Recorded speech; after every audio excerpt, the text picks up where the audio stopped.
Diego? Ikaw na ba yan? Grabe pare! Ang laki na ng pinagbago mo ah! Abel! Aba, anong ginagawa mo rito sa Santa Ines? Kailangan kong samahan si tatay eh. Alam mo naman siguro yung nangyari sa nanay ko, di ba? Hanggang ngayon, wala pa rin kaming nakukuhang impormasyon kung nasan siya. Hindi ka na dapat nagpunta pa rito, Abel. Mali itong desisyon mo na magbalik pa sa lugar na to. Nakakatakot naman yung sinabi mo pare. Bakit? Ano ba nangyayari dito sa Santa Ines? Pare, hindi na ito ang dating Santa Ines. Marami nang nagbago. Kung ako sa'yo, aalis na lang ako dito. Baka magaya ka pa sa mga tao rito na nawalan ng kakayahan na makaalis. Teka pare hindi ko naiintindihan ang sinasabi mo eh. Napakunot ang noo ni Abel nang sa gitna ng pag-uusap nila ng kaibigang si Diego ay tumalikod ito at naglakad palayo.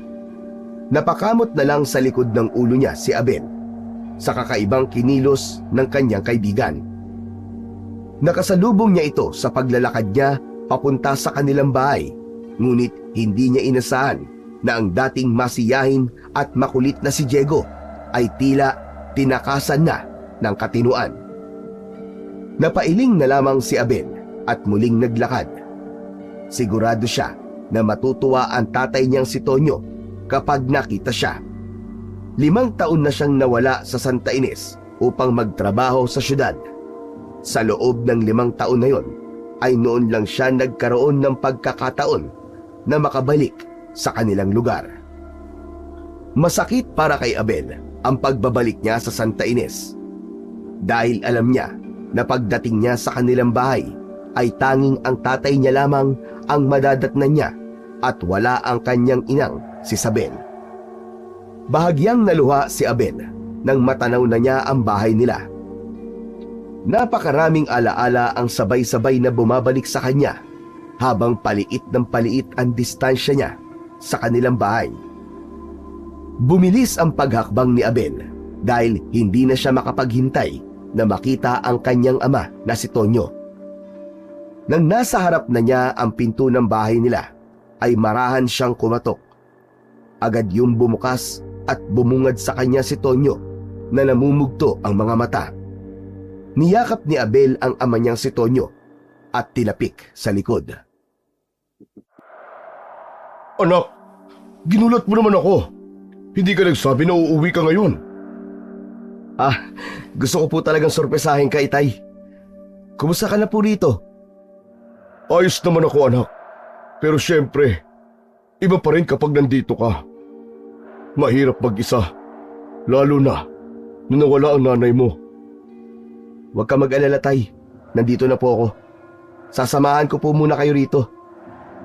Pumasok si Abel sa bahay nila at naupo sa may sala. May mapait na ngiti sa labi na tiningnan niya ang paligid ng bahay na tila walang nagbago. Naroon pa rin ang mga lumang gamit nila na hindi niya na alam kung ilang taon nang naroon. Wala pa rin po palang pinagbago ang bahay natin, Tay. Halos ganun pa rin po simula nung umalis ako. Hindi ko rin talaga binago ang ayos nitong bahay, anak. Baka kapag bumalik ang nanay mo magalit sa akin dahil binago ko. Kilala mo naman yun. Ayaw na may nakikialam sa mga ayos dito sa bahay. Sandaling natahimik si Abel nang mabanggit ni Tonyo ang nanay niya. Nilukob siya ng kalungkutan.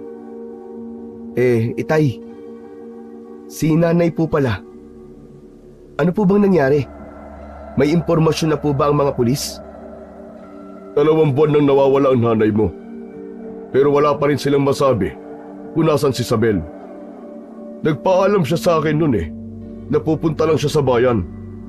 Dapat babalik siya bago maghapunan. Pero hindi na siya nakauwi, anak. Tinanong ko na lahat ng mga kapitbahay natin. Pero hindi daw nila nakita ang nanay mo Sinuyod na rin ng mga pulis ang kagubatan. Pero wala. Bigo sila. Nagtataka ang lahat kung ano nangyari sa kanya. Pero hindi lang ang nanay mo nawawala dito sa Santa Ines, anak. Marami na ring iba pang nawawala. Mga 4 na tao na siguro. At hindi pa kasama rin ang nanay mo at ang ibang tao sa ibang baryo. Diyos ko naman. Ano ba nangyayari dito, Tay? Akala ko si nanay lang ang nawawala. Wala bang ginagawa ang mga pulis? Hindi ba dapat ay tinututukan nila kasi hindi lang isa nawawala? Tingin ko kumikilos naman sila. Pero talagang malaking misteryo ang pagkawala ng mga tao rito, Abel. Huwag ka mag-alala, Itay. Kaya ako umuwi ay para makatulong sa paghahanap kay nanay. Hindi tayo titigil hanggat hindi natin siya nakikita. Salamat, anak. Malaking bagay na nandito ka. Pero mag-iingat ka rin. Iba ang takbo ng mga bagay-bagay dito ngayon. May mga kwento kasi na tungkol sa mga bagay na hindi maipaliwanag. Alam mo naman ang mga matatanda dito, mahilig sa mga kwento ng engkanto at aswang. Pero Itay, kailangan pa rin nating malaman ang totoo sa pagkawala ni nanay. Baka yun na rin na maging sagot sa pagkawala ng iba pa. Ewan ko pero hindi ako kumbinsido na tinututukan to ng mga pulis. Nagpatuloy ang pag-uusap nina Abel at Tonyo hanggang sa makaramdam na ng pagod si Abel. Nagpaalam muna siya sa tatay niya na magpapahinga muna siya saglit. Pumasok si Abel sa kwarto niya, maging yun ay walang pinagbago. Dahil sa labis na pagod sa napakahabang biyahe, ay agad siyang nakatulog nang humiga siya sa may kama. Sa pagtulog ngayon ni Abel, ay dinalaw siya ng isang kakaibang panaginip hanggang sa gabi habang nagsisindi ng ilaw si Tonyo at naghahanda ng hapunan. Ngunit ang isip ni Abel ay hindi mapakali. Kahit paanong paliwanag, may bahagi sa kanya na hindi matanggap ang biglaang pagkawala ng kanyang ina. Nagpakasaya sila sa muling pagkikita, ngunit ramdam pa rin ang lungkot at pangambang bumabalot sa kanilang dalawa. Kinagabihan, matapos ang kanilang hapunan, nagpahinga si Abel sa kanyang kwarto. Pagod sa biyahe at sa bigat ng mga balitang nalaman, mabilis siyang nakatulog. Ngunit sa kanyang pagtulog, binalot muli siya ng isang kakaibang panaginip.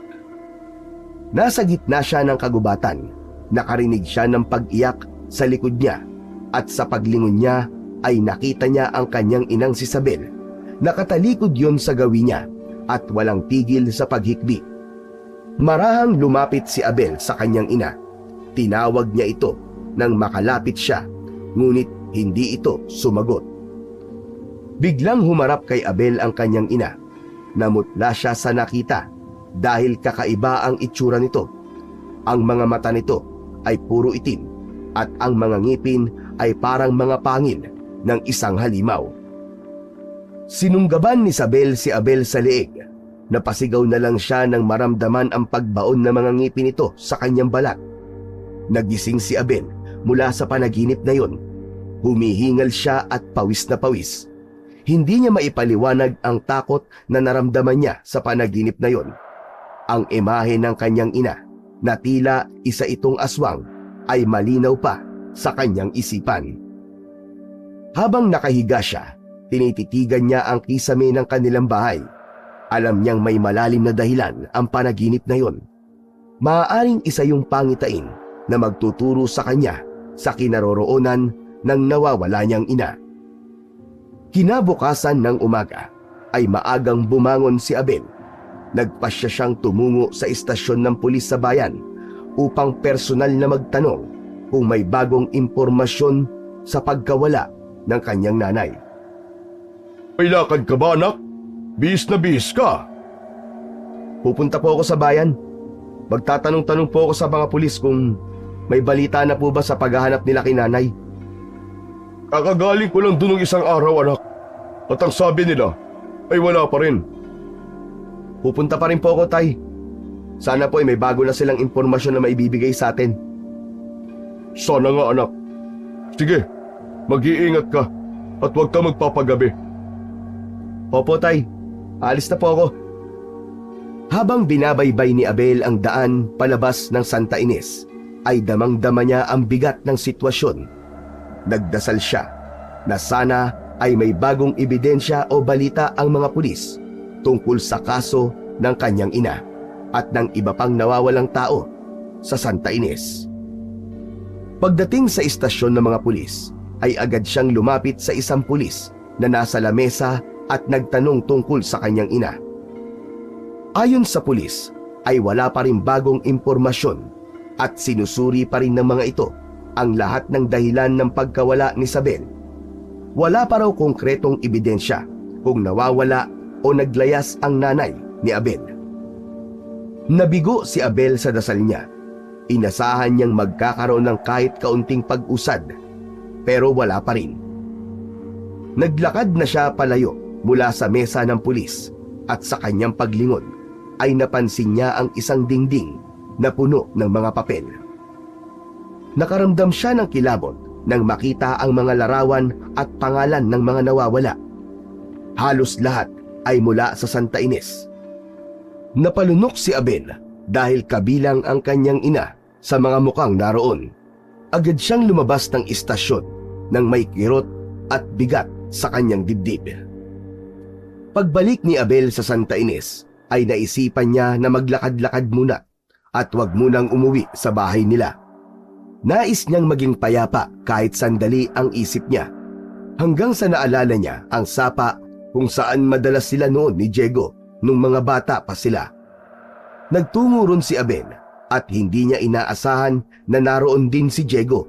Nakaupo ito sa bato sa gilid ng sapa. Nakatulala ito habang nakatingin sa tubig. Walang pagdadalawang isip na lumapit si Abel kay Diego. "Diego! Nandito ka rin pala, pare."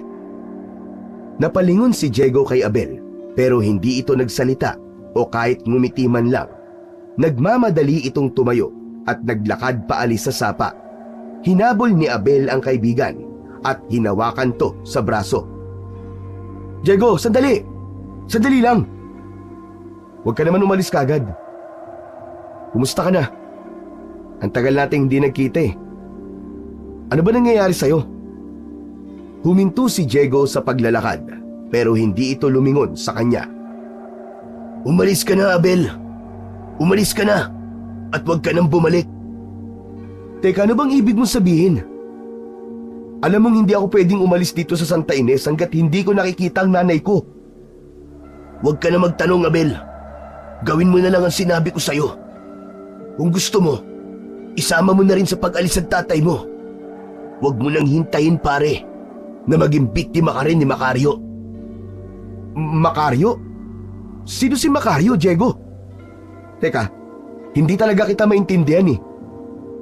Hindi na sinagot pa ni Diego ang katanungan na yun ni Abel.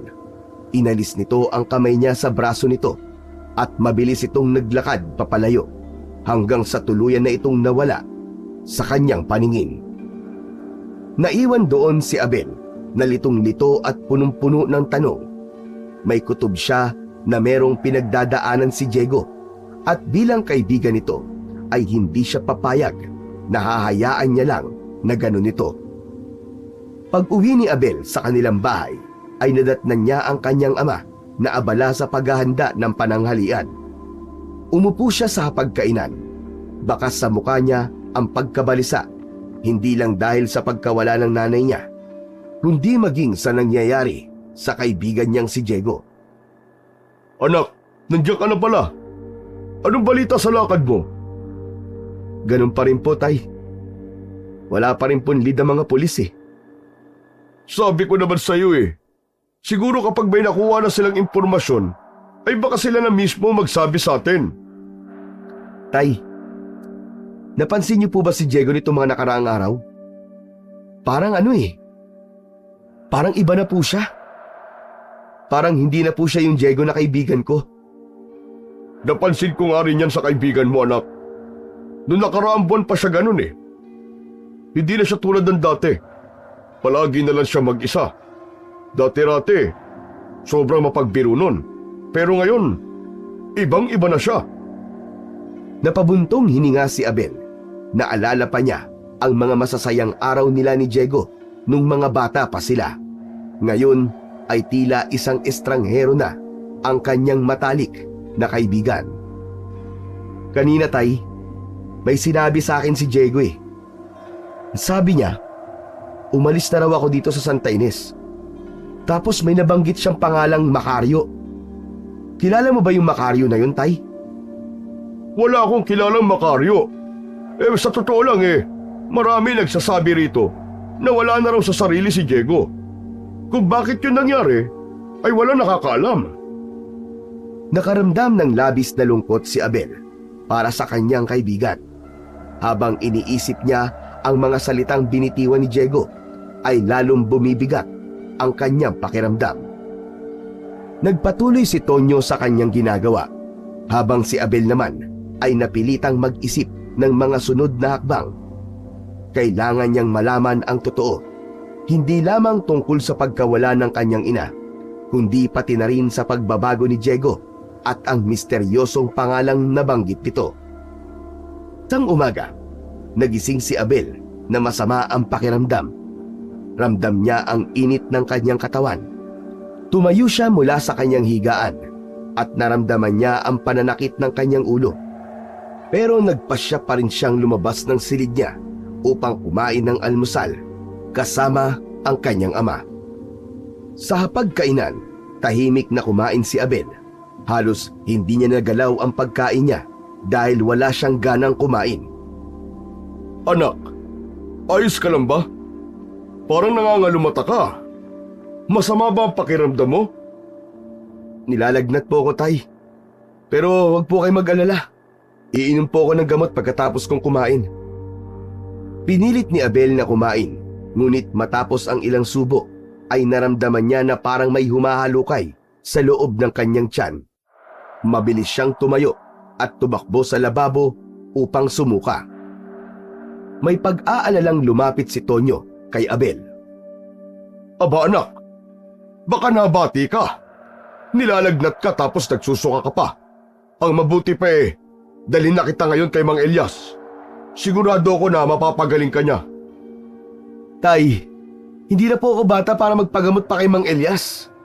Iinom na lang po ako ng gamot. Anak, walang pinipiling edad ang bate. Kahit bata o matanda, tinatamaan yan. Mas mabuti pa, pumunta na tayo kay Mang Elias. Mag-ayos ka na, sige na, para makaalis na kagad tayo. Wala nang nagawa pa si Abel, kundi ang pumayag sa gusto ng tatay niya. Pinagbigyan na lamang niya si Tonyo upang hindi na ito mag-alala. Matapos magpalit ng damit, ay agad na nagtungo ang mag-ama sa kubo ni Mang Elias. Pagdating ni Abel sa bahay ni Mang Elias, ay bumungad sa kanila ang amoy ng mga halamang gamot at mga langis. Lumabas si Mang Elias mula sa kubo at sinabi agad nila ang pakay nila. Pinapasok sila nito at inihanda agad ni Mang Elias ang mga kakailanganin nito sa paggagamot kay Abel. Ba! Si Abel pala ito! Ang laki na ng pinagbago mo. Pumusyaw ang kulay mo. Alam mo ba, nung bata ka pa, ay sakitin ka. Madalas ka dito noon. Lagi kang dinadala ng nanay mo si Isabel. Oo nga pala. Ano na ang balita sa kanya, Tonyo? Wala pa rin po, Mang Elias. Hanggang ngayon wala pa rin sinasabi ang mga pulis kung may hinala na ba sila kung nasa ng asawa ko. Nakakatakot na talaga dito sa Santa Ines. Ang daming nawawalang tao. Pero alam nyo ba, malakas ang kutob ko. Nakakaibang nilalang ang may kinalaman sa pagkawala ng mga tao dito sa Santa Ines at sa iba pang lugar. Napakunot ng noo si Abel at hindi napigilang magtanong. Ano naman pong nilalang ang tinutukoy niyo, Mang Elias? Hindi ko pa maaaring sabihin sa ngayon kung anong nilalang yun, Abel. Hindi ko nais magdulot ng takot sa mga tao. Saka na lang siguro ako magsasalita kapag sigurado na ako.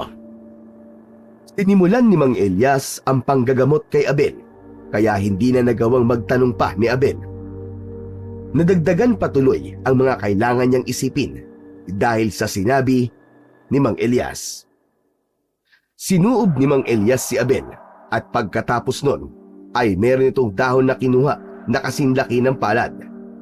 Nilagyan nito yon ng langis at idinarang ang dahon sa apoy. Habang mainit-init pa ang dahon, ay itinapal nito yon sa tiyan ni Abel. Huwag mong tatanggalin ang dahon na yan sa tiyan mo, Abel. Hayaan mong kusang matanggal yan. Okay po, Mang Elias. Maraming salamat po. Mang Elias, may itatanong po sana ako sa inyo eh. Yung sinabi niyo pong kakaibang nilalang, may kinalaman po ba yun sa pagkawala ng nanay ko? Malaki ang posibilidad, Abel. Pero hindi pa tamang panahon para sabihin ko ang lahat. Baka makasama lang sa inyo kung ngayon ko ito ilalantad. Gaya ng sinabi ko, gusto ko munang makasiguro sa mga hinala ko. Matapos mag-abot ni Tonyo ng pera kay Mang Elias, ay nagpaalam na sila sa matandang albularyo. Inihatid pa sila nito sa labas. Marahang tinapik ni Mang Elias ang balikat ni Tonyo. Tonyo, bantayan mo ang anak mo. Marami pa tayong hindi alam sa totoong nangyayari ngayon dito sa Santa Ines. Maraming salamat po sa paalala, Mang Elias. Mauuna na po kami ni Abel. Hala, sige. Mag-iingat kayong mag-ama. Tahimik na umalis si Abel at Tonyo mula sa bahay ni Mang Elias. Habang naglalakad, ay hindi maalis sa isip ni Abel ang mga sinabi ni Mang Elias tungkol sa kakaibang nilalang na maaaring may kinalaman sa pagkawala ng kanyang ina. Nang sumunod na araw, ay naging maayos naman ang pakiramdam ni Abel. Habang kumakain sila ng almusal, ay agad niyang sinabi yun sa ama niyang si Tonyo. Tay, magaling na po ako. Wala na yung lagnat ko. Abay, mabuti naman. Mahusay talaga si Mang Elias. Wala talagang tatalo sa albularyong yun. Mamaya, magluluto ako ng ginataang langka para makapagpasalamat tayo sa kanya. Bibigyan natin siya ng lulutuin ko. Paborito kasi ni Mang Elias sa mga ginataang gulay eh. Tay, baka pwede ako na lang po magdadala sa kanya para personal po ako makapagpasalamat. Pagkatapos ng almusal, ay naging abala si Tonyo sa kusina. Binalatan at hiniwa nito ang langka. Maya-maya pa ay naaamoy na ni Abel ang mabangong niluluto ng kanyang ama. Bago sumapit ang tanghalian, ay tapos na sa pagluluto si Tonyo. Sumandok ito ng ginataang langka at pinuno nito ang isang malaking mangkok. Ipinatong nito ang mangkok sa pinggan at inabot yon kay Abel.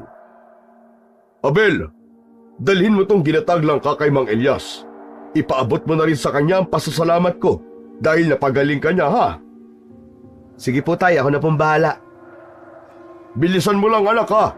Para pagbalik mo kakain na tayo. Agad na naglakad si Abel patungo sa bahay ni Mang Elias. Pagdating niya sa bahay ni Mang Elias, ay kumatok siya sa pinto. Ilang saglit lang ay bumukas yun at lumabas si Mang Elias. Ngumiti ang matandang albularyo nang makita si Abel. Aba, ikaw pala yan, Abel. Kumusta na ang pakiramdam mo? Ayos na po, magaling na po ako. Maraming salamat po, Mang Elias. Ito nga po pala. Dinalan ko po kayo ng ginataang langka bilang pasasalamat. Si tatay po ang nagluto niyan. Maraming salamat daw po. Aba, ay ganun pa. Ito talagang si Tonyo. Maraming salamat. Alam talaga ni Tonyo ang paborito kong ulam. Hala, sige. Halika rito. Pumasok ka muna at ililipat ko lang ng lalagyan nitong ulam.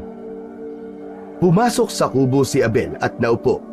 Habang nasa maliit na kusina si Mang Elias, ay bumalik sa alaala ni Abel ang sinabi ni Mang Elias tungkol sa kakaibang nilalang. Maya-maya pa ay lumapit si Mang Elias kay Abel at inabot ang mangkok at pinggan.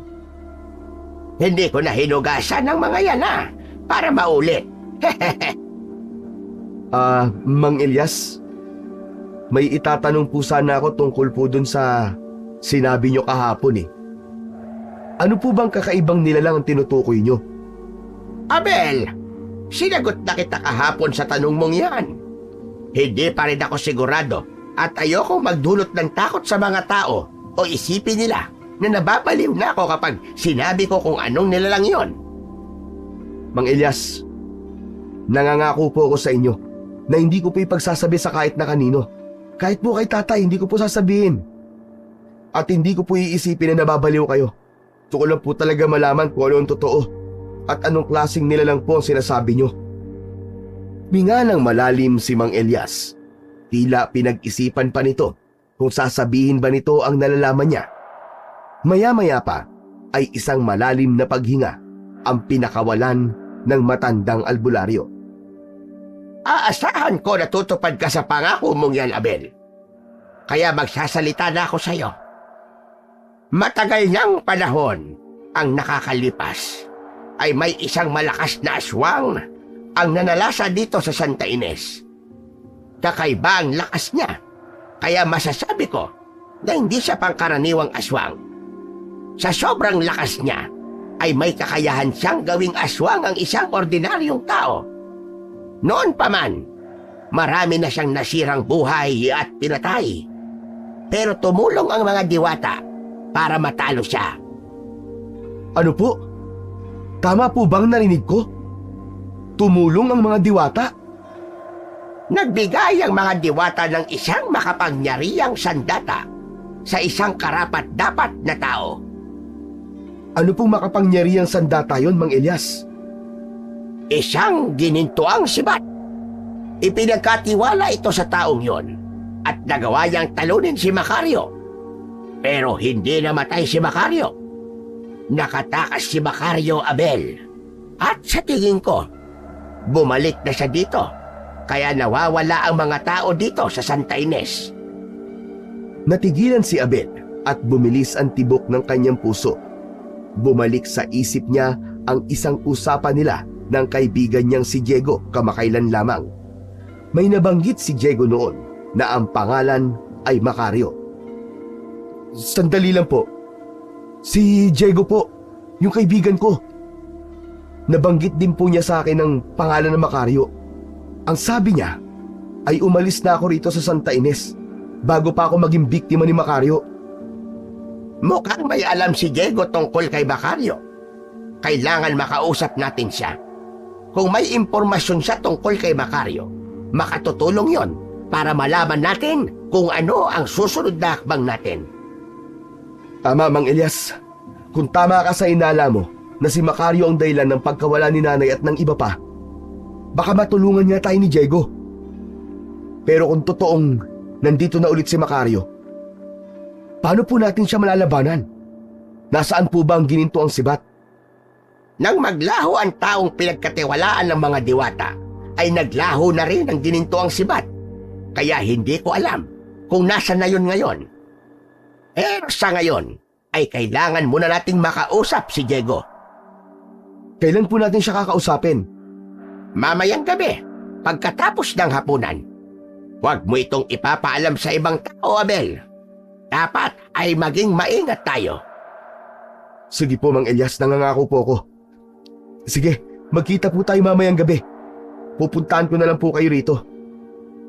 Tumayo na si Abel at nagpaalam na kay Mang Elias. Habang naglalakad pa uwi, hindi niya maiwasang mapaisip sa bigat ng impormasyong nalaman niya. Kung totoo ang lahat ng yun, ay nasa malaking panganib sila. Kailangan nilang makausap si Diego para malaman kung bakit nito kilala si Macario. Dumating na si Abel sa kanilang bahay at gaya ng ipinangako niya kay Mang Elias, ay hindi niya sinabi sa kanyang ama ang naging usapan nila ng matandang albularyo. Kinagabihan, matapos maghapunan ay nagpaalam si Abel kay Tonyo na magtutungo siya kay Mang Elias upang makipagkwentuhan. Pagdating niya sa bahay ni Mang Elias, ay agad silang nagtungo sa bahay ni Diego.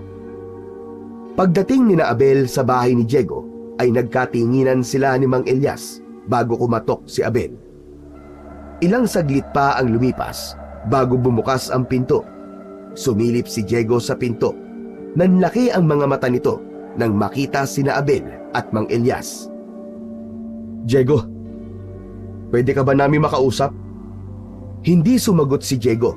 Sa halip, mabilis nitong isinarado ang pinto, pero naging mas mabilis si Abel. Agad niyang iniharang ang sarili sa pintuan, kaya hindi yun tuluyang naisarado ni Diego. Sandali lang, Diego, sandali! Kailangan lang namin ng ilang minuto. Hayaan mo kami makausap ka. Umalis na kayo. Ayoko makipag-usap sa kahit na sino. Itinulak ni Abel si Diego kaya nagawa niyang buksan ng malaki ang pinto. Nauna siyang pumasok at sumunod kagad sa kanya si Mang Elias. Payas na kayong dalawa! Wala kayong makukuhang sagot sa akin! Diego, gusto lang naming malaman ang totoo. Kilala mo ba si Macario? Hindi agad nakasagot si Diego. Tumalikod ito. Wala akong kilalang Macario! Wala! Diego, huwag kang magsinungaling. Nabanggit mo sa akin ang pangalan niya nung nagkita tayo sa sapa. Sabihin mo sa amin ang totoo. May kinalaman ba si Macario sa mga nawawalang tao dito sa Santa Ines? Hindi nagsalita si Diego. Nanatili itong nakatalikod sa kanila.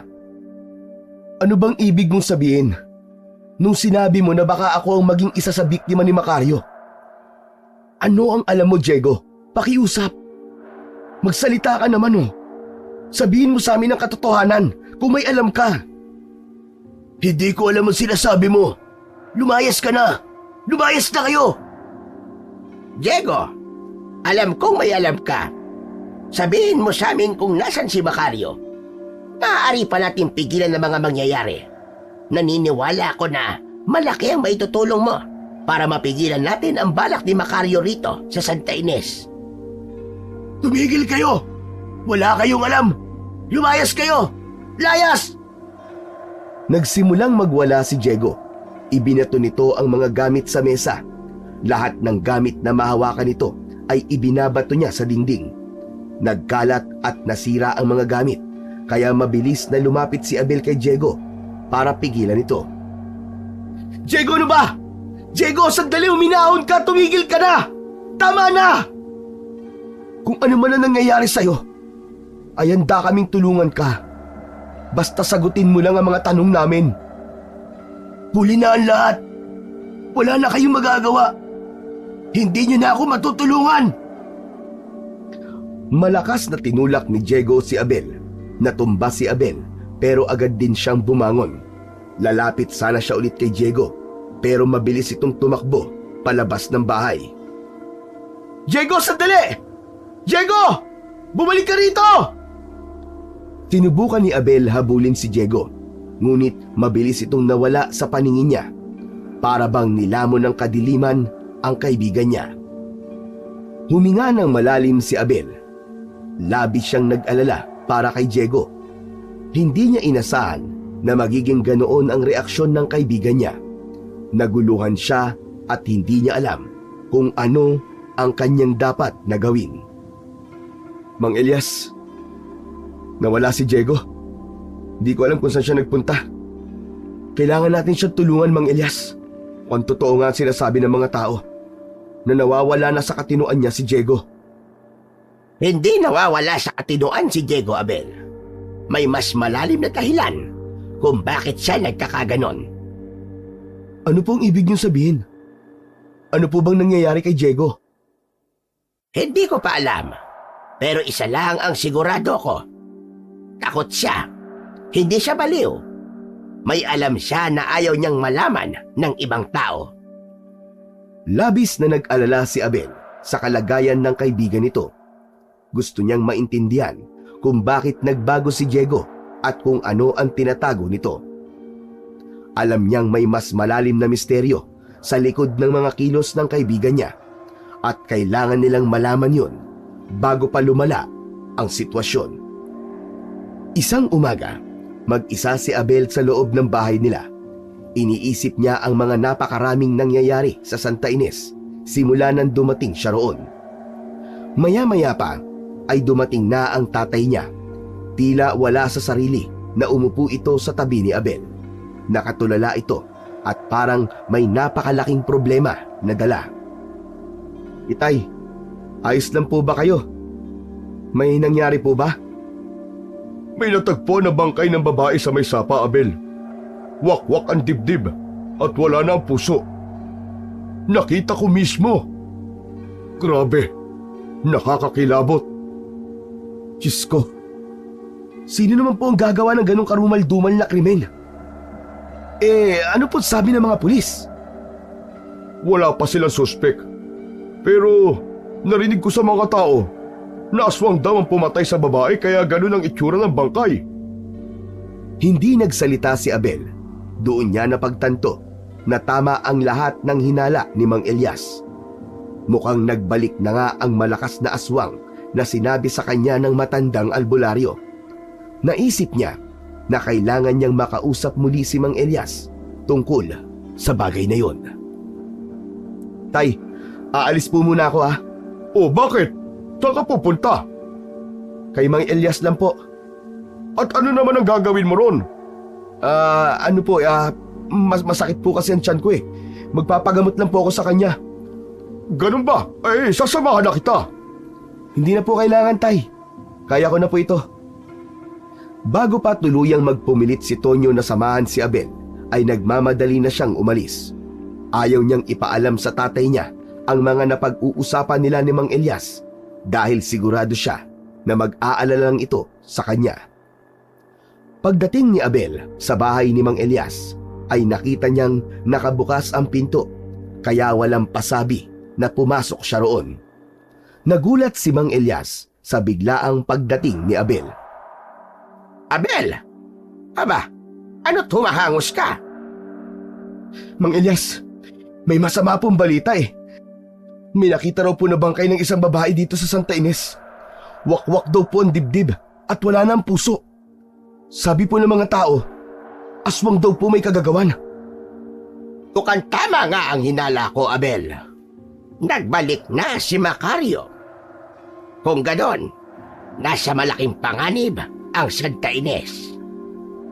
Diyos ko, baka nabiktima ng Macario na yun si nanay ah. Kaya nawawala siya. Iwasan mo ang pag-iisip ng negatibo, Abel. Malaki ang posibilidad na buhay pa ang nanay mo at nasa mabuti siyang kalagayan. Sensya na po, pero hindi ko lang po talaga maiwasan na mag-isip ng hindi maganda. Pero kung bumalik nga po si Macario, baka pwede nating hanapin yung tao na may hawak ng gininto ang sibat. Baka siya lang po makakapigil kay Macario. Tumahimik si Mang Elias. Pakiramdam ni Abel ay meron itong nais sabihin sa kanya, pero nag-iipon lamang ito ng lakas ng loob. Hindi mo na kailangan pang hanapin ang taong yon, Abel. Dahil nasa harapan mo na siya. Ano pong ibig niyong sabihin, Mang Elias? Teka, ibig sabihin, kayo po ang taong nagmamayari ng ginitoong sibat? Kayo ang lumaban doon kay Macario? Tama ka, Abel. Ako nga ang taong yon. Bakit hindi niyo po agad sinabi sa akin? Dahil matagal ko nang isinara ang kabanatang yon sa aking buhay. Kaedad mo lang siguro ko na napunta sa akin ang gininto ang sibat. Binawi lang yun sa akin ng mga diwata dahil lang akala nila ay tuluyan ng sumuko at nagtago si Macario. Eh di, hanapin niyo po ulit ang gininto ang sibat? Hindi na maaari. Sa tingin ko hindi na yun ipagkakatiwala sa akin ng mga diwata. Dahil mahina na ang katawan ko. Matanda na ako, Abel. Gumuho ang pag-asa ni Abel sa pagkakataon na yon. Ang buong akala niya ay magagawa pang ipagtanggol ni Mang Elias ang Santa Ines mula kay Macario. May kaba siyang naramdaman sapagkat pakiramdam niya anumang sandali ay magpapakita na si Macario sa Santa Ines at muli yung maghahasik ng kasamaan at karahasan. Pagsapit ng gabi ay biglang naalala ni Abel si Diego. Ilang araw na ang nakalipas simula nang huli nilang makausap ni Mang Elias ang kanyang kaibigan. Naisipan niya na puntahan si Diego sa bahay nito upang kumustahin. Nang makarating siya sa harapan ng bahay ni Diego, ay napansin niyang bukas ang pinto nun. Sumilip siya sa loob, pero walang tao. Nagdesisyon si Abel na umalis na lang at bumalik sa ibang araw, pero bigla siyang nakarinig ng malakas at malalim na paghingal mula sa likod ng bahay. Inisip niya na baka si Diego yun. Naglakad si Abel papunta sa likod ng bahay. Pagdating niya roon, ay nakita niya ang isang lalaki na nakatalikod sa gawi niya. Nakaluhod yun sa lupa at parang may kinakain. Pinakatitigan ni Abel ang lalaki Ngunit hindi niya masiguro kung si Diego ba yon o hindi dahil madilim. Diego? Pare, ikaw ba yan? Tumigil sa paggalaw ang lalaki at unti-unting nilingon si Abel. Nang makita ni Abel ang mukha ng lalaki, ay nakumpirma niyang si Diego ngayon. May hawak itong patay na pusa at yun ang kinakain nito. Puno ng dugo ang mukha ni Diego. Nanlamig ng husto si Abel dahil tila iba na ang mukha ng kaibigan niya. Mabalasik ang mga mata nito at may matutulis na ngipin. Umangil pa ito na akala mo ay isang mabangis na hayop. Diyos ko, Diego! Ano nangyari sa'yo? Hindi sumagot si Diego. Binitiwan nito ang pusa at tumayo. Nagsimulang umatras si Abel nang marahang humakbang si Diego palapit sa kanya. Sa isang iglap, umatake si Diego kay Abel. Mabilis na tumakbo si Abel. Hinabol siya ni Diego hanggang sa kalsada. Hindi maintindihan ni Abel kung bakit naging aswang ang kaibigan niya. Napasigaw si Abel nang sinunggaban siya ni Diego mula sa likuran. Nadapa si Abel. Tumihaya siya at tatayo na sana, pero muling sumunggab si Diego para kalmutin siya. Isinangga niya ang kanyang braso at doon bumaon ang matatalim na kuko ni Diego. Tiningnan siya ni Diego na para bang isa siyang napakasarap na pagkain sa paningin nito. Diego, pare!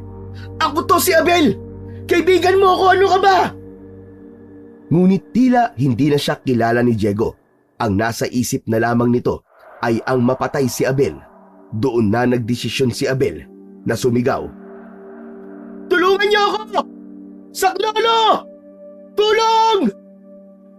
Pumaibabaw si Diego sa kanya. Ngumanga ito ng malaki at muling umangil ng malakas. Nagpatuloy naman si Abel sa paghingi ng saklolo. Akmang sasakmalin na si Abel ni Diego nang may mga taong nagsilabasan mula sa mga bahay. Narinig ng mga yon ang sigaw ni Abel. Agad na sinugod ng mga tao si Diego. Ang iba sa mga yon ay may dalang gulok, kutsilyo at pamalong kahoy. Pinagtulungan ng mga yon si Diego. Nang hilakbot si Abel, nang makita niyang kahit duguan na si Diego, ay patuloy pa rin ang mga tao sa pananakit dito. Teka, tama na! Tama na! Huwag niyo siyang patayin, tama na! Ngunit tila hindi na nadinig ng mga tao si Abel. Nakita niya sa mukha ng mga tao ang galit habang walang tigil na tinataga, sinasaksak at pinapalo si Diego. Hanggang sa tuluyan ng bumagsak ang duguang si Diego sa lupa. Napaluhod si Abel sa tabi ng katawan ni Diego. Hindi na yun humihinga. Nanginig siya at hindi makapaniwala sa kanyang nasaksihan. Hindi niya napigilan ang pag-agos ng luha mula sa kanyang mga mata. Ang taong matagal na niyang naging kaibigan at pinagkakatiwalaan ay isa palang aswang. Hindi niya matanggap na sa ganoong paraan mamamatay ang kanyang kaibigan. Kinuha ng mga tao ang katawan ni Diego. Tinanong niya ang mga yon kung saan dadalhin si Diego. Sinabihan siya ng isang lalaki na susunugin nila yon upang masiguro na patay na ang aswang. Wala nang nagawa si Abel kundi ang panoorin ang mga tao habang inilalayo ang katawan ng wala ng buhay na si Diego. Matapos ang insidente, bumalik si Abel sa kanilang bahay. Nakatulala siya at natuyo na ang luha sa kanyang muka. Nang makita siya ni Tonyo, ay agad nitong napansin ang sugat sa kanyang braso. Abel, anak, ano nangyari sa'yo? Bakit may sugat ka sa braso? Tay, si Diego. Aswang si Diego, tay. Sinubukan niya akong patayin. Pero pinatay naman siya ng mga tao. Wala na po si Diego, tay. Patay na po siya. Diyos ko, Abel! Salamat naman at ligtas ka. Pero tama ba narinig ko? Aswang si Diego? Paano nangyari yun? Hindi ko rin po alam, tay. Matagal na kami magkaibigan ni Diego, pero ni minsan, hindi ko po naramdaman na may kakaiba sa kanya. Kahit nakita ko mismo na aswang siya, ay hirap pa rin po akong paniwalaan na aswang siya. Kung minsan talaga, kahit matagal na nating kasama ang isang tao, ay hindi pa rin natin masasabi na kilala na natin sila. Pero salamat sa Diyos, anak, dahil ligtas ka. Tumango na lamang si Abel dahil hindi niya na kayang itago pa ang sakit na nararamdaman sa pagkawala ng kaibigan niya. Sana, nalaman ko agad na aswang si Diego, tay. Sana may nagawa pa ako para matulungan siya. Wala kang kasalanan, anak. Hindi mo kontrolado ang mga nangyayari sa ibang tao. Nang sandaling yon, ay bumalik sa isip niya ang mga masasayang sandali na kasama niya ang kaibigan niyang si Diego. Nang sumunod na araw, ay dumating si Mang Elias sa bahay ni na Abel. Nasa labas nun si Abel. Nagwawalis siya sa harapan ng bahay ng mga oras na yon. Mang Elias, napadalaw po kayo. Nandyan ba ang tatay mo, Abel? Wala po rito si tatay eh. Nasa bayan po. Bakit po, Mang Elias? Tumingin si Mang Elias sa paligid na parang sinisiguro nitong walang ibang tao na makakarinig sa mga sasabihin nito. Mabuti naman kung ganon. Gusto kong makausap ka ng tayong dalawa lang, Abel. Ano pong pag-uusapan natin, Mang Elias? Parang seryoso po yan ah. Totoo ba ang narinig kong balita, Abel? Yung tungkol kay Diego? Totoo bang aswang siya at inatake ka niya? Opo, totoo po yun, Mang Elias. Hindi ko rin po akalain na aswang si Diego. Nakakalungkot lang po na napatay po siya ng mga tao. Baka po kasi matulungan pa natin siya na maging tao eh. Ngayon ay sigurado na ako. Nagbalik na nga rito si Macario. Ganito rin ang ginawa niya noon. Ginagawa niyang aswang ang mga inosenteng tao para maghasik ng lagim dito sa Santa Ines. Kung ganun po, hindi talaga aswang si Diego? Ginawa lang siyang aswang ni Macario? Tama ka, Abel. Bata pa lang kilala ko na kayo ni Diego. At alam kong hindi aswang ang kaibigan mo na yon. Siguro kaya siya nagbago ay nais niyang itago sa mga tao na naging aswang siya. Alam niya kasi na paniguradong papatayin siya ng mga tao kapag nalaman na isa siyang aswang. Nalulungkot po talaga ako, Mang Elias, sa sinapit po ng kaibigan ko. Pero ano na po ang gagawin natin ngayon? Paano po natin mabibigyan ng tuldok ang kasamaan ni Macario? Kailangan natin makuha ang ginintoang sibat. Yun lang ang tanging sandata na makakapatay kay Macario. Hindi po ba sabi nyo hindi nyo na kayang gamitin ang ginintoang sibat? Pero salamat po dahil nagbago ang isip nyo, Mang Elias.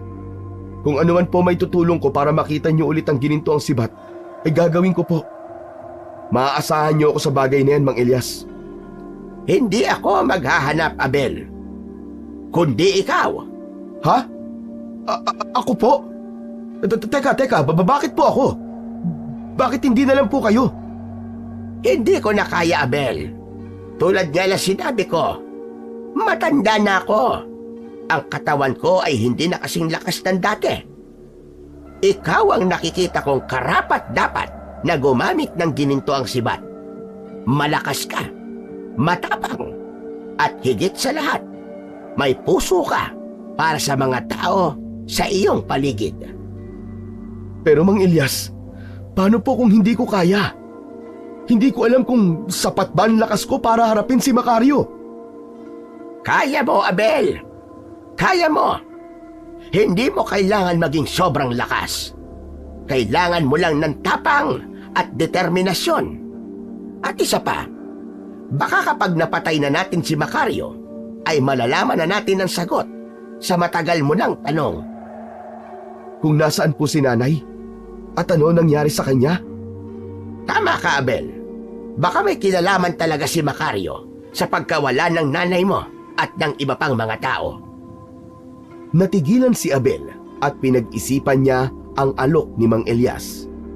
Natukso siyang pumayag dahil baka nga naman kapag napatay na niya si Macario ay matagpuan na niya ang nanay niyang matagal nang nawawala. Ngunit naisip niya rin na hindi biro ang makipaglaban kay Macario.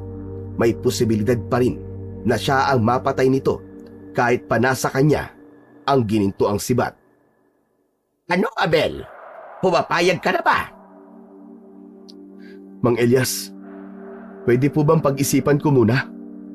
Sige, pagbibigyan kita. Bibigyan pa kita ng panahon para makapag-isip.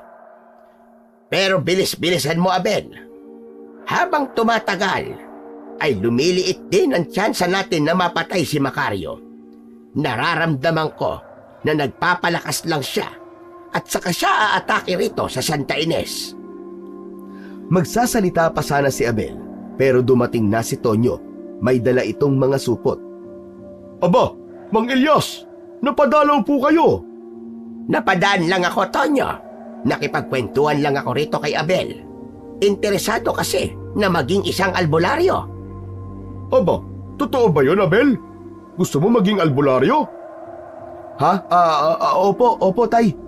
Pero ang sabi po ni Mang Elias ay hindi ako yayaman sa pagiging albularyo, kaya huwag kong iwanan ang trabaho ko sa syudad. Wala namang problema kung magiging albularyo ka, anak. Maganda nga yun at marami kang tao matutulungan. Nagpaalam na si Mang Elias at nang makaalis ang matandang albularyo ay pinag-isipan ni Abel ng gusto ang mga sinambit nito sa kanya. Handa naman siyang harapin si Macario. Ang ikinakatakot lang niya ay kung sakali na mamatay siya. Ayaw niyang maiwan na mag-isa ang tatay niya. Nawawala na nga ang nanay niya, tapos baka mamatay naman siya. Hindi niya alam kung kakayanin ng tatay niya kapag nangyari yun. Kinagabihan, muling napaniginipan ni Abel ang kanyang ina na si Isabel. Nasa isang madilim at masukal siyang kagubatan.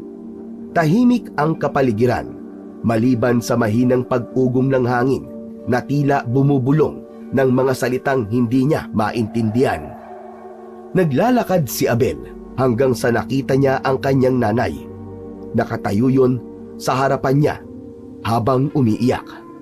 Ang mga kamay nito ay nakahawak sa dibdib. Mabigat ang tingin nito kay Abel at sa bawat pagpatak ng luha nito ay ramdam ni Abel ang pighati ng kanyang ina. Sumama si Isabel sa kanya. Humingi ito ng tulong sa kanya. Anito ay hirap na ito. Napakasakit na marinig para kay Abel ang mga salitang yon. Sinubukan niyang lumapit kay Isabel, ngunit parang may puwersang pumigil. Sa bawat hakbang na kanyang ginagawa ay mas lalo lamang siyang napapalayo. Nagising si Abel mula sa panaginip na yon, na humihingal at pawis na pawis. Pakiramdam niya ay totoong-totoo ang panaginip niyang yon. Nanatili siyang nakatitig sa kisame habang pinag-iisipan kung ano ang kahulugan ng panaginip niya. Doon niya napagtanto na baka nga buhay pa ang nanay niya at sa pamamagitan ng panaginip niya ay humingi ito ng tulong sa kanya. Kinabukasan, hindi mapakali si Abel. Hindi niya matanggal sa isipan ang nakita niya sa kanyang panaginip. Bumalik sa alaala niya ang mga sinabi ni Mang Elias sa huling pag-uusap nila. Bigla niyang naisip na baka nga tama si Mang Elias. Baka nga ang daan upang makita niya ang kanyang ina ay ang kamatayan ni Macario. Hindi niya malalaman kung totoo yun kung hindi siya kikilos. Kaya't napagpasyahan niyang pumunta sa bahay ni Mang Elias. Nakita niya ang matandang albularyo na nakaupo sa hagdan paakyat sa kubo nito. Abel, nandito ka ba dahil nakapagdesisyon ka na? Opo, Mang Elias. Pumapayag na po akong hanapin ko ang ginintuang sibat. Sigurado ka na ba sa desisyon mo? Hindi magiging madali ang pagsubok na kakaharapin mo. At kapag tinanggap mo ito, ay wala nang atrasan. Sigurado na po ako, Mang Elias. Kailangan ko pong makuha ang ginintuang sibat na yon para labanan si Macario. Baka nga po tama kayo. Baka nga makita ko na si nanay kapag napatay ko siya. Marami nang isinakripisyo si nanay mula pagkabata ko. Kaya ngayon, ako naman ang magsasakripisyo para sa kanya. Pinapasok si Abel ni Mang Elias sa kubo nito. May kinuha itong kahon at mula roon ay may inilabas itong lumang papel na nakatupi.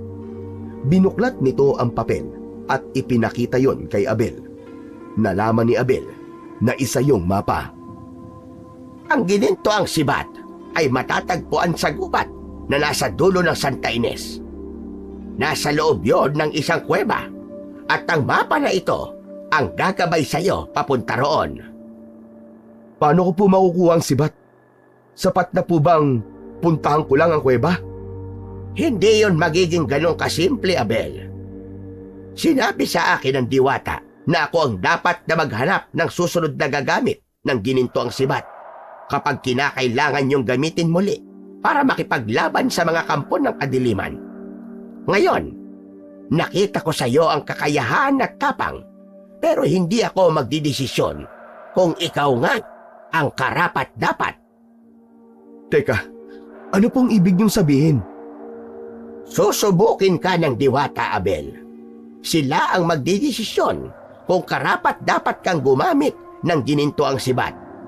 Ako lamang ang pipili ng taong may posibilidad na magiging susunod na tagapangalaga ng ginintoang sibat. Kailangan mong maging matatag, lalo na kapag pumasok ka na sa kuweba. Doon, mas malakas ang mga pagsubok na darating sa'yo. At sa oras na makita mo na ang sibat, kailangan mo itong patakan ng sarili mong dugo. Saka mo lang siya maaaring hawakan at kunin. Kapag nagawa mong mahila ang sibat mula sa isang bato, ibig sabihin ay pinili ka na rin ng mga diwata bilang tagapangalaga ng ginintoang sibat. Napalunok si Abel. Kinabahan siya. Ngunit sinabi niya sa sarili niya na hindi siya maaaring magpatalo sa kaba at takot. Handa na po akong harapin ang lahat ng pagsubok, Mang Elias. Basta makuha ko lang po ang ginintoang sibat at makita na namin ni tatay si nanay. Matagal na tinitigan ni Mang Elias si Abel. Kita sa mga mata nito ang paghanga at tiwala sa binata. Malakas ang kutob ko na kaya mo, Abel. At sa tingin ko, hindi lang sibat ang makukuha mo ron. Marahil, pati ang mga sagot sa hinahanap mo. Tumango si Abel. Umasa siya na sa gagawin niyang yon ay mabibigyan ng liwanag ang misteryo sa pagkawala ng kanyang ina. Yun ang nagbigay sa kanya ng lakas para isagawa ang misyon na yon. Saan po ako magsisimula, Mang Elias? Inilapit ni Mang Elias ang daliri sa mapa at itinuro ang daan patungo sa kuweba. Sundin mo ang daang ito. Huwag kang lilihis. At tandaan mo, kapag nasa loob ka na ng kuweba, ay huwag kang magdadalawang isip. Manatili kang matatag at huwag mong kalimutan ang dahilan kung bakit ka naroon. Hinga ng malalim si Abel matapos na ibigay ni Mang Elias ang mapa sa kanya. Sa pagkakataon na yon ay buong-buo na ang loob niya na kunin ang ginintoang sibat at maging susunod na tagapangalaga. Nang sumunod na araw ay maagang nagising si Abel. Dala niya ang mapa ni Mang Elias na magiging gabay niya patungo sa ginintoang sibat. Bago tumungo sa gubat ay dumaan muna siya sa bahay ni Mang Elias. Agad naman siyang hinarapan ng matandang albularyo. Mang Elias, ngayon na po ako pupunta sa ginintoang sibat. Nais ko po sanang humingi ng basbas niyo para mas lalo ako magkaroon ng lakas ng loob para mapagtagumpayan ang misyon na ito. Ipinatong ni Mang Elias ang isa nitong kamay sa ibabaw ng ulo ni Abel. Bilang dating tagapangalaga ng ginintoang sibat, ibinibigay ko sa iyo, Abel, ang aking basbas. Naway makayanan mo ang lahat ng pagsubok na iyong makakasalubong sa daan. Naniniwala ko na magtatagumpay ka dahil gagabayan ka ng ating Panginoong Diyos. Aming salamat po, Mang Elias. Pangako, hindi ko po kayo bibiguin. Naniniwala ako sa iyo, Abel. Sige na, humayo ka na. Simulan mo na ang iyong paglalakbay.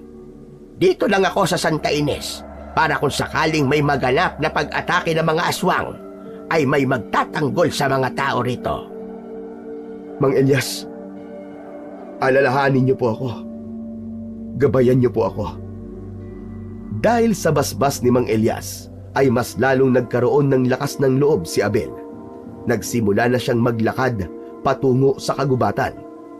Malayo pa lang ay naramdaman na ni Abel ang bigat ng hangin habang papasok siya sa gubat. Parang may kakaibang enerhiyang bumabalot sa paligid na nagpapatayo ng kanyang balahibo. Sinilip niya ang mapa at siniguro niya na tama ang kanyang dinadaanan.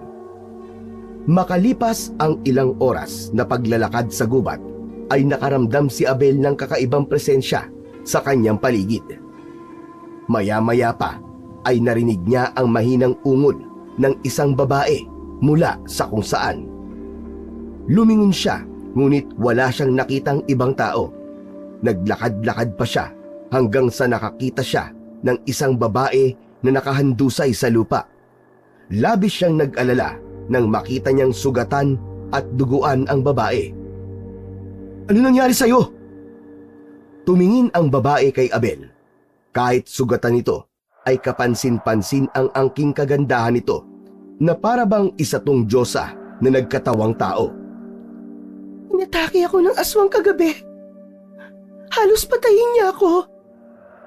Mabuti na lang at nagawa kong makatakas sa kanya. Halika, ililipat kita ng pwesto kung saan mas komportable ka.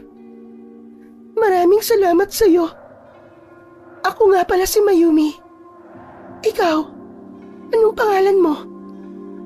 Abel, tawagin mo kong Abel. Maingat na binuhat ni Abel ang babae. Inihiga niya ito sa ilalim ng puno at sinuri ang mga sugat nito. Mabuti na lang at nakita mo ko. Ano palang ginagawa mo rito sa gubat, Abel? May bagay akong kailangan hanapin dito, Mayumi. Sandali lang ha. Dito ka lang. Lalabas ako ng gubat para humingi ng tulong. Wag na! Hindi mo na kailangan umalis. Mas mabuting sumama ka na lang sa akin. Bakit? Saan tayo pupunta? Ang totoo, malapit lang ang kubo ko rito, Abel. Maaari tayo magpahinga ron.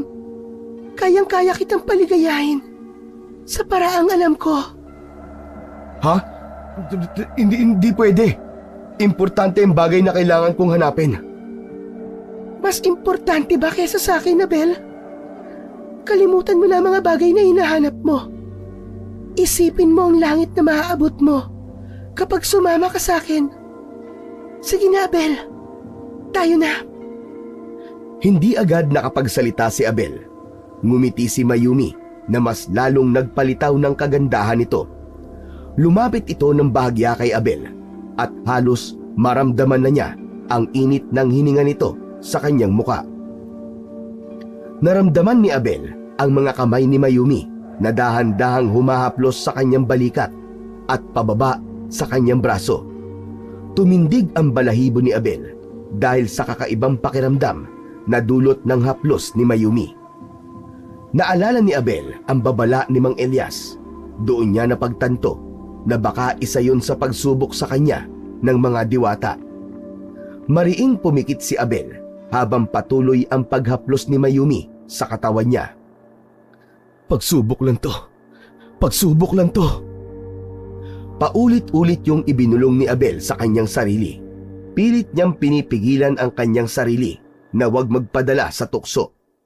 Naramdaman pa rin niya ang mainit na palad ni Mayumi sa kanyang katawan. Ngunit nagmatigas siya at sinubukan niyang hindi magpaapekto. Makalipas ang ilang sandali, ay unti-unting naramdaman ni Abel na nawala na ang paghaplos ni Mayumi. Nang idilat niya ang kanyang mga mata, ay wala na si Mayumi. Nakahinga na ng maluwag si Abel. Alam niyang nakalampas siya sa pagsubok na yon. Muli niyang binuksan ang mapa at tumingin sa direksyon ng kanyang pupuntahan. Alam niyang hindi pa tapos ang mga pagsubok, kaya ipinangako niya sa sarili niya na mananatili siyang matatag. Nagpatuloy sa paglalakad si Abel. Unti-unti nang dumidilim ang paligid. hanggang sa tuluyan ng sumapit ang gabi. Binaliwala niya ang mga kaluskos na naririnig niya sa mga nadadaanan niya. Mas lalong lumakas ang loob niya nang makita niya sa mapa na malapit na siya sa kuwebang kinaroroonan ng ginintuang sibat.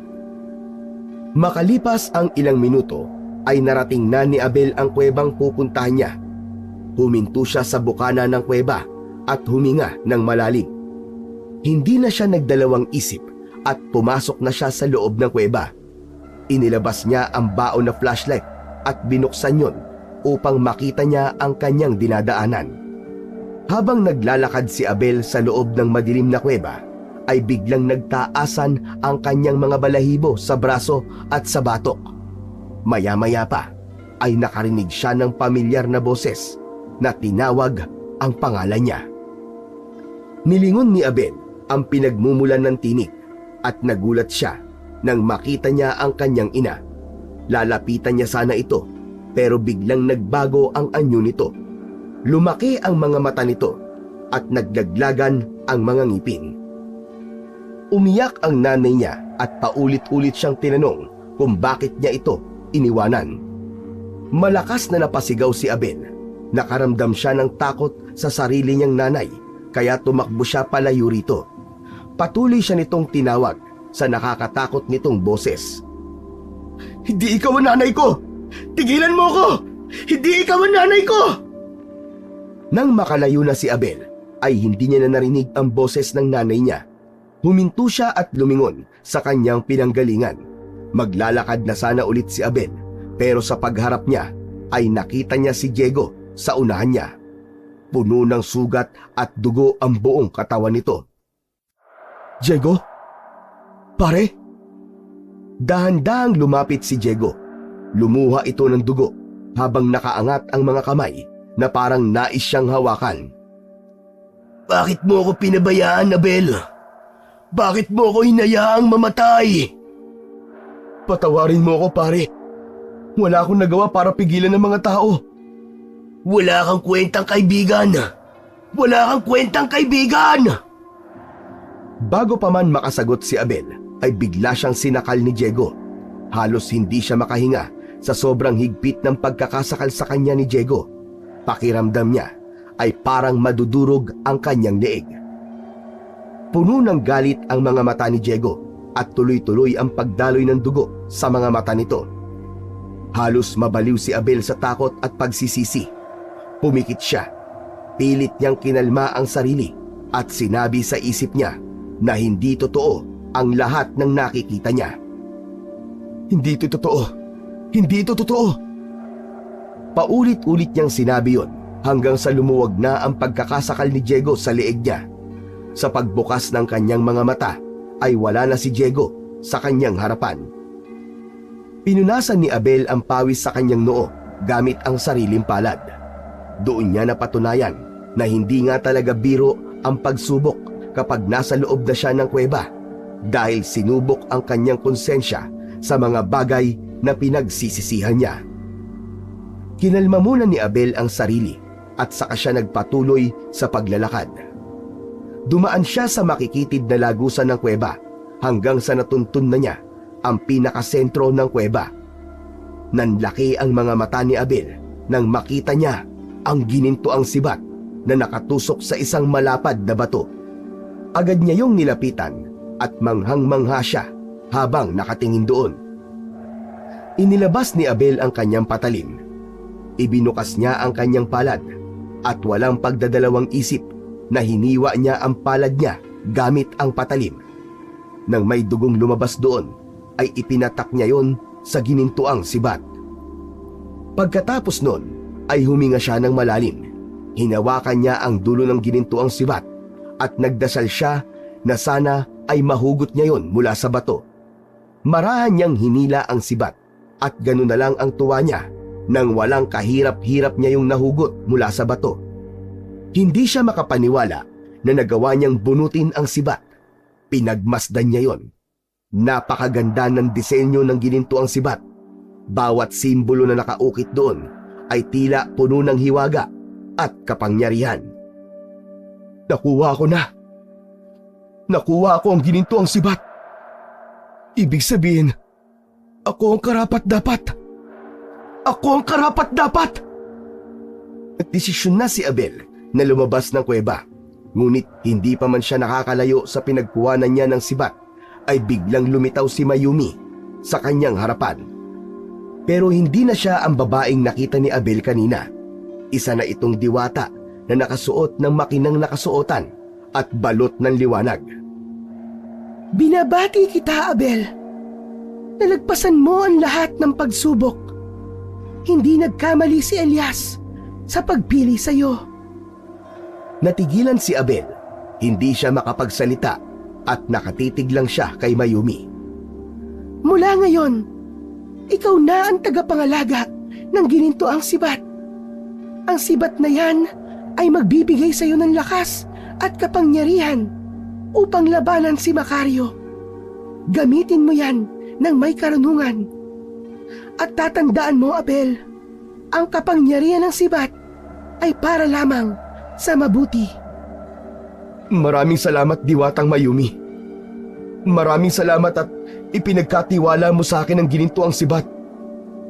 Ngumiti si Mayumi bago ito tuluyang naglaho. Nakaramdam naman si Abel ng kakaibang kapayapaan at lakas. Sa pagkakataon na yun, ay tuluyan na siyang lumabas ng kuweba. Pero sa paglabas ni Abel ng kuweba, ay nagulat siya sa kanyang nakita. Isang napakalaking aswang ang nakatayo, ilang dipa mula sa bukana ng kuweba. Nakatingin yun ng matalim sa kanya. Di ko akalain na muling may makakakuha ng ginito ang sibat. Ang sibat na muntik nang maging dahilan ng aking kamatayan noon. Natigilan si Abel nang mapagtanto niya na ang aswang nakaharap niya ay walang iba kundi si Macario. Macario! Mabuti naman at ikaw na mismo nagpakita sa akin. Hindi na ako mahihirapan at tugisin ka. Masyado kang mayabang. Ngunit nararamdaman ko ang takot sa iyong puso. Mahina ka. Hindi mo ko kaya. Mukhang nagkamali ang mga diwata sa pinagkatiwalaan nila sa pagkakataon na ito. Bakit di mo ako subukan, Macario? Hindi yung puro kasatsat. Napangisi ang aswang. Malakas na umangil si Macario. Mula sa kung saan-saan ay magkakasabay na lumabas ang mga aswang na mukhang kanina pa nakatago at naghihintay lamang ng hudyat ni Macario upang magpakita kay Abel. Ha! Kahit magsama-sama pa kayo ng mga alagad mo, hindi mo ako kaya, Macario! Sila ang magpapatunay kung gaano ka kahina. Hindi ko na kailangan kumilos dahil sigurado ko na sa kanila pa lang ay mamamatay ka na! Biglang sumugod ang mga aswang kay Abel. Hinigpitan ni Abel ang pagkakahawak niya sa ginintoang sibat at binilungan yon. Gintong sibat, tulungan mo ko. Hindi ako pwedeng matalo. Kailangan ko ang gabay at kapangyarihan mo. Naging magaan ang sibat sa pakiramdam ni Abel. Naramdaman niya ang kapangyarihang dumadaloy sa buo niyang katawan na nagmula sa sibat. Sumugod siya sa mga aswang. Ang unang aswang na lumapit sa kanya ay tinamaan niya kagad ng sibat sa dibdib. Isa pang aswang ang tumalon mula sa kaliwa, ngunit mabilis niya rin yung napaslang gamit ang ginintoang sibat. Mas marami pang aswang ang sumugod. Si Abel ay walang tigil na hinarap ang mga yon. Walang tigil ang pag-atake niya. Sa bawat aswang na napapaslang niya ay mas lumalakas ang tiwala niya sa kanyang sarili. Isang babaeng aswang ang mabilis na lumapit kay Abel para sakmalin siya. Sasaksakin niya sana ang aswang ng sibat sa dibdib, ngunit bigla siyang natigilan nang makita ang muka ng aswang. Sa kabila ng malahalimaw na muka ng aswang, ay nakita niya pa rin doon ang muka ng kanyang nanay na si Sabel. Nanay! Nanginig ang mga kamay ni Abel. Inalis niya ang pagkakatutok ng sibat sa dibdib ng aswang. Hindi siya makapaniwala na naging aswang na rin ang kanyang ina. At sa palagay niya ay hindi na siya nito nakikilala. Nagpatuloy sa pagsugod ang nanay ni Abel sa kanya. Sinunggaban siya nito at kinagat siya sa balikat. Bumaon ang matatalim nitong mga ngipin sa kanyang laman. Napasigaw si Abel sa sakit. Nang makawala siya sa pagkakakagat ng nanay niya, ay mabilis siyang tumakbo palayo rito. Narinig niya ang malakas na halakhak ni Macario. Nakita niya ito sa kanyang harapan. Nakita mo na? Mga alagad ko lang ang makakatalo sa'yo. Walang iya ka, Macario! Hindi kita mapapatawad sa ginawa mo sa nanay ko! Mabilis na kumilos si Macario. Tumakbo ito papunta kay Abel at dahil sa samot-saring emosyon sa dibdib niya, ay hindi niya nagawang iwasan si Macario. Sinakal siya ni Macario at inangat siya nito nang walang kahirap-hirap. Umangat ang mga paa niya sa lupa habang pahigpit ng pahigpit ang pagkakasakal sa kanya ni Macario. Papatayin kita, Macario! Papatayin kita! Gagawa mo pa ba yun? Sa kalagayan mo ngayon? Mahina ka. Wala kang kwenta. Sa tingin mo ba, matatalo mo ko? Hindi pa ipinapanganak ang taong makakapatay sa akin. Hirap na si Abel. Nawawala na ang kanyang lakas at ang gininto ang sibat na kanina'y mahigpit niyang hawak ay tuluyan ng nakawala sa kanyang kamay. Bumagsak yun sa lupa. Matiim na nakatingin si Abel kay Macario habang pilit siyang kumakawala kahit tila imposible pa siyang makawala sa pagkakasakal nito. Habang sinasakal ni Macario si Abel ay hindi siya tumigil sa pag-iisip ng paraan kung paano siya makakawala. Halos wala na siyang hininga, ngunit hindi niya inalis ang determinasyon sa kanyang puso. Sa hindi inaasahang pangyayari ay narinig ni Abel ang pagsigaw ng nanay niya. Sinabi nito na bitiwan ni Macario si Abel.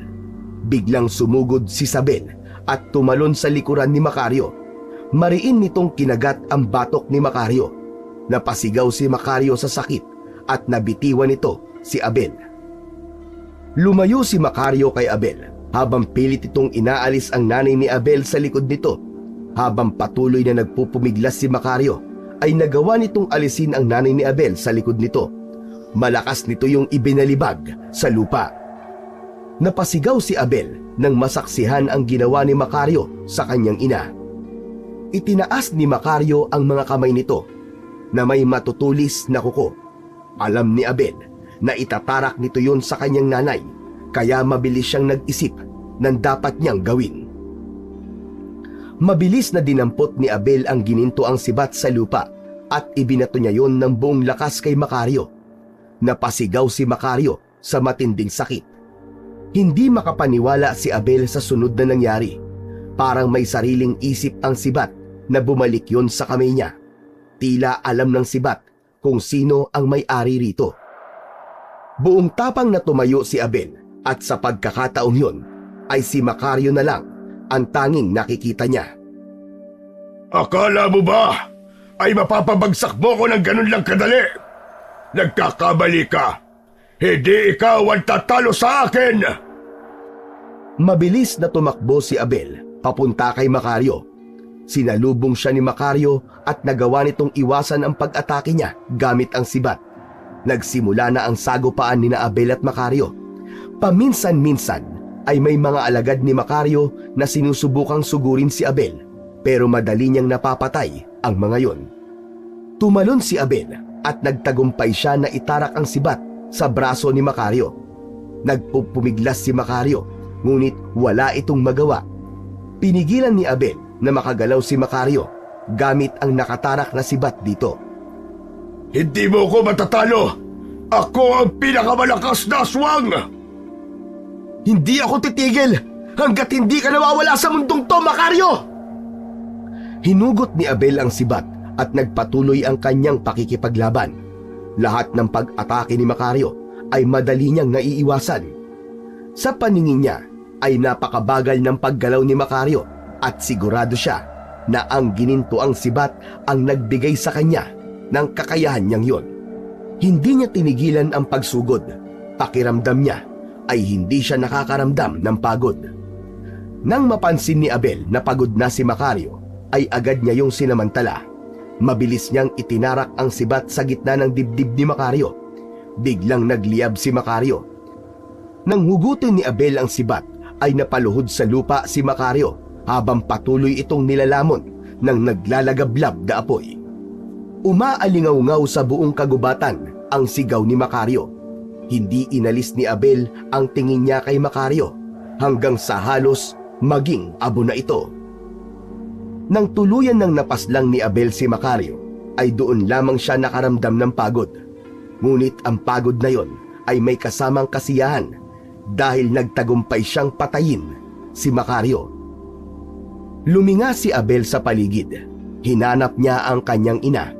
Nakita niya itong nakahiga sa lupa, sugatan, ngunit buhay pa. Lumapit siya sa kanyang ina at lumuhod. Hindi siya makapaniwala nang bumalik na ito sa pagiging tao. Maging ang lahat ng aswang na naroon ay naging tao na ulit matapos mamatay ni Macario. Hindi na napigilan ni Abel ang umiyak. Maigpit niyang niyakap si Isabel. Matagal na niyang pinagdasal ang sandaling yon at hindi siya makapaniwala na nangyayari na yon. Habang umiiyak, ay humingi ng tawad si Isabel kay Abel. Ayon kay Isabel, nang maging aswang ito dahil kay Macario, ay pinili nitong magtago na lamang sa kagubatan dahil sa tuwing nagiging aswang ito sa gabi ay hindi na nito alam ang ginagawa nito at sinusunod na lamang nito kung ano ang iuutos ni Macario. Kanina, hindi alam ng nanay ni Abel kung paano nito nakilala si Abel kaya ipinagtanggol siya nito mula kay Macario. Matapos yon, ay patuloy pa rin ito ng paghingi ng tawad kay Abel. Wala po kayong kasalanan, Nay.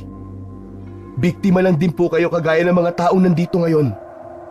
Pero ang importante po, wala na si Macario. Ligtas na po kayo at ang iba pang mga taong naging biktima niya. Hindi na kayo aswang at makakauwi na kayo sa bahay. Magkakasama-sama na po ulit tayo ni na tatay. Patuloy sa pag-iyak sina Abel at Isabel. Pero sa pagkakataong yon, hindi na yon dala ng sakit at pangungulila, kundi luha na yon ng kasiyahan. Lumapit kay Abel ang mga tao na dati ay naging aswang upang magpasalamat sa kanya. Abot langit ang saya ni Abel dahil nun lamang niya naramdaman ang sarap sa pakiramdam na nakatulong siya ng malaki sa napakaraming tao. Maya-maya pa ay nagsimula na silang maglakad palabas ng gubat. Hawak ni Abel ang kamay ng kanyang ina habang sa isang kamay naman niya ay tangan niya ang ginintuang sibat. Makalipas ang ilang sandali ay nagulat sina Abel nang makita nila sina Tonyo at Mang Elias.